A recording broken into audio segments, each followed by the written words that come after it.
We're going to be talking about the coordinate plane.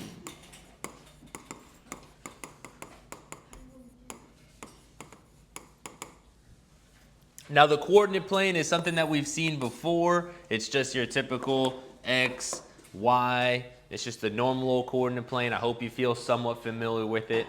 We're going to talk about a few things, and what's going to be coming is a nice mixture of the coordinate plane and graphing mixed in with SOHCAHTOA stuff, mixed in with your sines and your cosines. First thing we want to go through is quadrants. Again, review, something that we should know.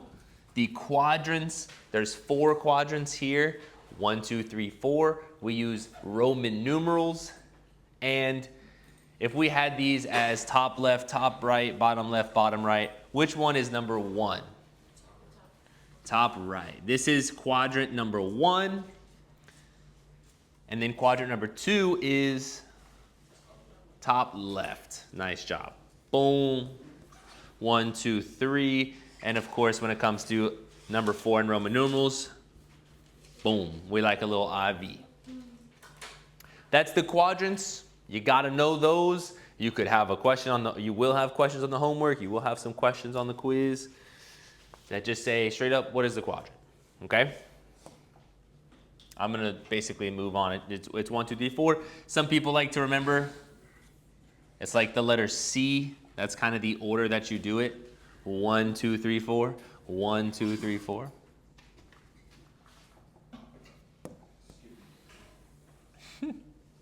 Very cool. Now, what we're going to introduce is rotations. Now, we've never really done anything like this before. Okay, I don't think this is really all that big in geometry. This is really coming from TRIG, and maybe, hopefully I'm wrong. Hopefully you've seen this before. Okay, so we're going to start off. This is going to be 0 degrees. This is going to be our start. And that's going to be one of the most important things today for you to learn, is that this is our starting location. And we're basically going to race around the circle as much as we can, following our quadrants. 1, 2, 3, 4, 1, 2, 3, 4. So when we go around and we do a rotation or a revolution, we're going to be rotating this direction. And how many degrees does it take for you to get back to where you started? 360. That's, a very popular number. 360, right? So your starting location of 0 is also 360 degrees. Now let's label some of those other places just for the fun of it. What would be halfway around? 180, that's very popular. People say, like, we need to do a 180, right? We need to turn around. And then you also have this nice and easy, what's half of 180? 90, right? We should all know what a 90 degree looks like. It looks like that. And then at the bottom, what is halfway between 180 and 360? 270. That's probably a little bit of the ugly duckling, but we've probably heard a little bit about 270 when it comes to geometry. Now these rotations, the way they work, also sometimes people talk about them clockwise or counterclockwise. When we're looking about this way and we're going around the circle this direction, is that the way a clock goes, or is that the opposite of a way a clock goes? This is the opposite, so this is going to be counterclockwise. So when we're going around here, counterclockwise, that's the norm. Counterclockwise, that's the way it should work. And what a little abbreviation for counterclockwise? CCW. Counterclockwise.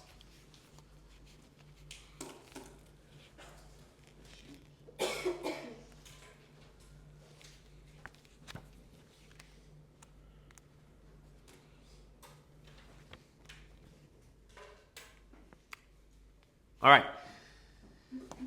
So you might see something like this,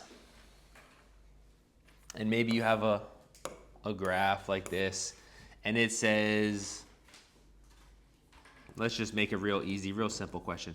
Maybe just say something like graph 220 degrees, okay? So 220, is that one of our perfect numbers? No, it's not. It's not 0, 90, 180, 270. 220, remember, you're always going to start at 0. Are you going to go past 90? Yes. Are you going to go past 180? Are you going to get all the way to 270? No, you're going to be around here somewhere. There you go. That, again, doesn't have to be perfect. That's about 220 degrees.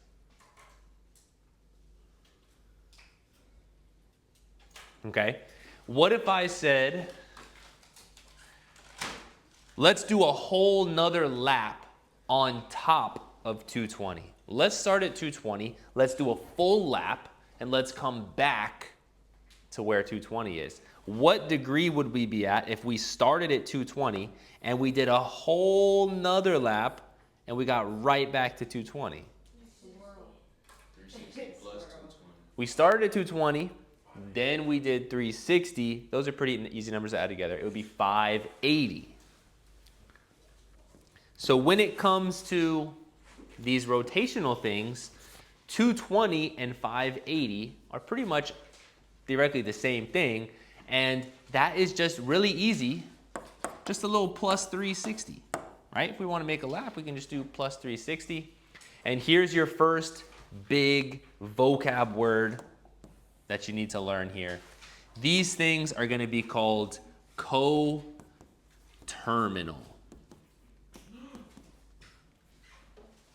Now, co meaning like together, like if you co-own something, then you own it together. And terminal meaning like the end of something, right?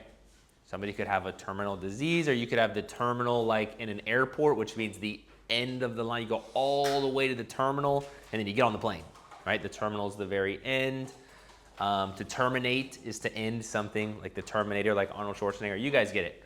Coterminal, they all end at the same place, and it's very easy to find. So you might find a question that says, find two coterminal angles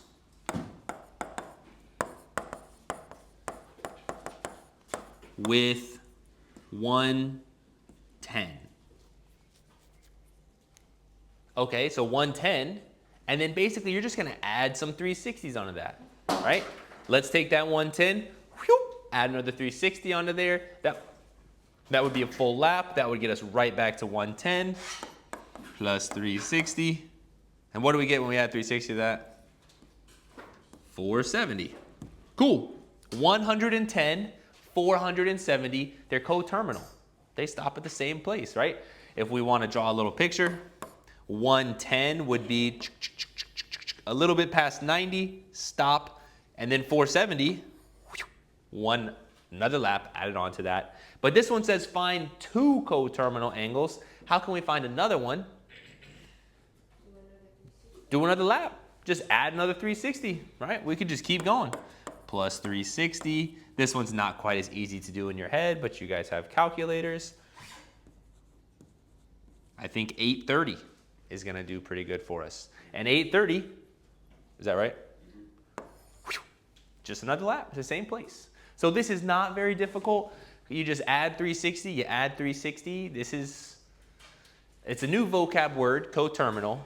But as far as the math, this is like freshman stuff. You literally just take a number and you add 360 to it.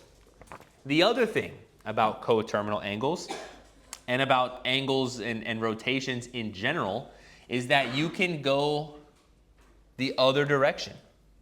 Okay? So you can go clockwise. Now, if we go clockwise, that would be the opposite direction around. And those are just going to be negative numbers. Right. So if it says graph negative 90 degrees, instead of starting and going the direction we're supposed to go, negative 90 means start the same place and go the other direction. So for negative 90, that would be right here. Normally we would call it 270, but when we go negative direction, it can be called negative 90. And what's the deal with negative 90 and 270? How do those relate to each other? 360. They're coterminal. It's just a 360-degree difference. So here's what we're going to do. I'm going to give you a question on the homework. In fact, there's 8 of them, but they're not meant to take very long. It's going to be a number like this. Somebody give me any number in the whole world between... just a little bit bigger than that. 900. You guys are doing a great job. Let's choose 50, right? I was just looking for a number that's kind of, you know, between 0 and 1, or 0 and 360 that's not too big or too small. So it'll just say a number like 50. It'll give you a graph, and the first thing it wants you to do is to graph it. So it doesn't have to be perfect. We're not looking for protractors, but you know that this is 90, this is 180, this is 270, and this is 0 or 360. And so where's 50? I think that's good enough, right? So you can draw a little graph like that, okay? Then it's gonna say, is this clockwise or is this counterclockwise? Pretty simple. Anytime you're going in the positive direction, it's gonna be counterclockwise because it's positive. It is not gonna be regular clockwise because that is for negative numbers. It's also gonna ask you for the quadrant. What is the quadrant of this 50 degrees here? Quadrant 1. Not too bad. Then it's gonna ask you for a reference angle. Now this is not something we've talked about today, I'll be honest. Reference angle can kind of trick some people up, so we want to take our time. That's gonna be tomorrow. Don't cross it off, just leave it blank. And then lastly, it's gonna ask you for coterminal angles. And it's gonna give you 2 blanks, which means it's your job to give me 2 different coterminal angles with 50. I'll tell you right now, there is 10 billion coterminals with 50 because you can add 360 to get one, and you can add another 360 to get another one, and you can add another 360 to get another one, or you could subtract another 360, or you could subtract another 360. So this is a question that's very difficult to get wrong. You just got to be adding or subtracting 360. So for example, if we do plus 360 and we add that to 50, one coterminal angle would be 410. We could even go, if you wanted to, you could even go backwards and you could minus 360. And if we minus 360, it would be negative 310 degrees. Those are all coterminals. Or you could keep adding 360. Or you could add 36,000 and you would get some insane degree, but it would be coterminal. Okay, I'm gonna pass out this piece of paper. Tomorrow, I'm gonna look for both. You gotta do half of the other one. You gotta do all of this one except for the reference angles. I need another 30 seconds of your attention, and then we're done for the day and we can just kind of chat and relax. So I'm passing these out. Don't go crazy just yet. Give me 30 seconds. When you get this, you might as well go ahead and put your name on it. Coterminal, you just add 360. Coterminal. That's coterminal. CO for co and terminal for terminal, like terminate. No, you're just adding and subtracting. Plus 360 minus 360, plus 360. All right, check out this piece of paper. Do you see that it says, here's the thing, I don't really know what's up with this piece of paper. It's got this weird symbol that looks like that comes right after the number. I don't know what that is. So for the first one, that does not say 3,301. It just says 330, okay? I don't know what that symbol is. I didn't realize it till it was printed out. I still don't know what it is. I tried to look it up. So just don't worry about that. It says circle 1, clockwise, counterclockwise. We talked about that. It says quadrant. We talked about that. Reference angle is tomorrow. Don't cross it out, just leave it blank. We'll do reference tomorrow. And then coterminal angles, boom, add 360, add 360, add 360. It is not difficult, add 360, you'll be all right. Okay, that's it for this.